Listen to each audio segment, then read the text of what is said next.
Hey everyone! Welcome back to our channel. Today I'm diving into a topic that's both fascinating and controversial: the Gnostic Gospels. These ancient texts have intrigued scholars and believers alike for centuries, sparking endless debates and discussions. The Gnostic Gospels are a collection of writings that offer a different perspective on early Christian teachings, often contradicting the canonical Gospels found in the New Testament. So what's the deal with these writings? Why do they cause so much controversy and confusion? First off, the term gospel means good news. Traditionally, it refers to the teachings of Jesus Christ and the message of salvation. So, when people see it attached to a title, they might think they're reading divinely inspired words. However, not all texts labeled as gospels carry the same weight or authenticity. The Gnostic Gospels often blur the lines between truth and fiction, leading many astray. These texts were written by various authors, often anonymously, and present a very different view of Jesus and his teachings. These books push the idea that salvation comes through hidden, secret knowledge. This concept is quite different from the mainstream Christian belief that salvation is a gift from God, accessible to all through faith in Jesus Christ. The folks who bought into this were called Gnostics.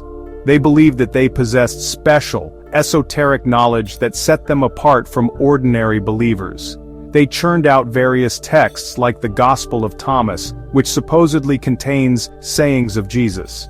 However, these sayings often contradict the teachings found in the canonical Gospels. The root word of Gnostic is gnosis, a Greek word meaning to know. This knowledge was considered mystical and hidden, accessible only to a select few. Gnostics believed in special mystical knowledge over true doctrine. They often viewed the material world as flawed or evil, created by a lesser deity. But here's the kicker: this belief system removes Christ and his sacrifice from the salvation equation. According to Gnostic teachings, Jesus was more of a spiritual guide than a savior. According to Gnostics, the creator of our world isn't the true God. They believe that the material world was created by a lesser, flawed deity. They claim the real God is unknowable and impersonal. This God is beyond human comprehension and has little to do with the material world. And they say the God who created our world made a bunch of mistakes. This belief undermines the biblical view of a perfect and loving creator. This is so contrary to biblical teachings. The Bible presents God as perfect, all-knowing, and all-powerful. They even believe that humans have the power to change the world through their own wisdom. This idea elevates human knowledge and wisdom above divine revelation. Now, all of this is heretical and goes against the core of Christian faith. The teachings of the Gnostic Gospels are fundamentally at odds with the message of the New Testament. Gnosticism might have popped up around 100 to 200 AD, but it never really went away. Its ideas have resurfaced in various forms throughout history. Yes, even today, Gnosticism and its false beliefs are still around. They continue to influence modern spiritual movements and philosophies. Christians need to be aware of this, so they can fortify their faith and steer clear of its deceptive allure. Understanding the differences between Gnostic teachings and biblical doctrine is crucial. Remember, Gnosticism comes in many forms, and not all of them believe the same things.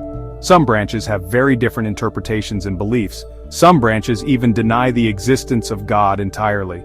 They view the concept of God as a human construct rather than a divine reality.